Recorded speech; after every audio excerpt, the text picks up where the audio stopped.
Adding your paper to the Scholarship at UWindsor repository is a very simple process. When you're at scholar.uwindsor.ca, underneath Author Corner, all you have to do is click Submit Research to get started. This takes you to a page with the different faculties and departments that you can have your paper appear in. So if you're in the Odette School of Business, you can click Odette School of Business Publications, and that's going to prompt you to log in.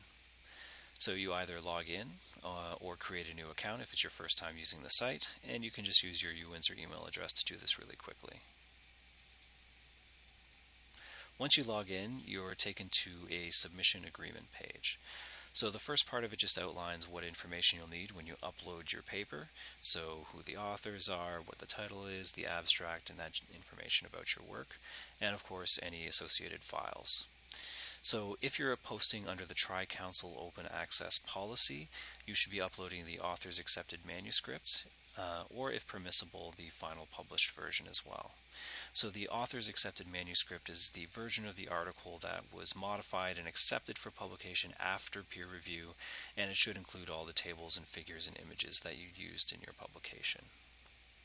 Finally, you're just agreeing that you are granting us the right to put this and distribute it in our repository, and that doing so does not violate copyright, and then you click Continue.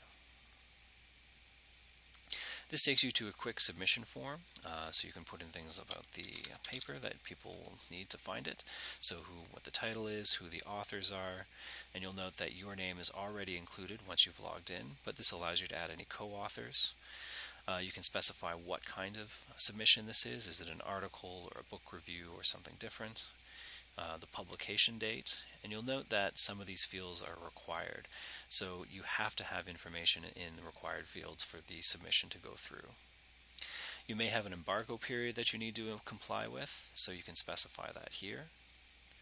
If you have information about the place of publication and the volume and issue and page numbers, you can enter that here.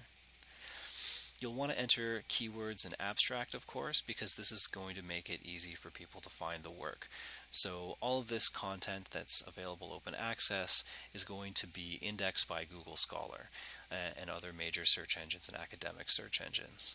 So that means that we want to have accurate information about your paper so that people can find it, benefit from it, and that you can showcase your work.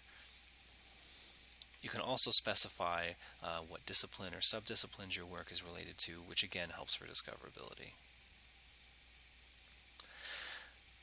You can upload the file from your computer, so just like any other program, I'm just going to choose this. And you can specify if this has been published before. So what this publication status does is essentially allow papers that are currently under embargo to be accessed through a library's holdings.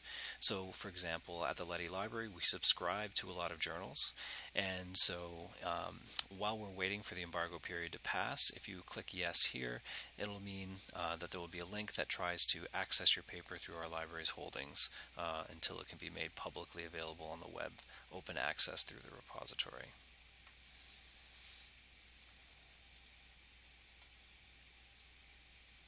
After I hit submit, if I've filled out everything correctly or all the required fields, I'll be taken to a page that gives me a summary of what I've just filled out, and you just want to make sure that this is the appropriate information and that you're happy with it. If you have multiple papers that you're doing, you can add another submission. If you need to make corrections, you can revise your submission, and that's about it at this stage. Thank you very much.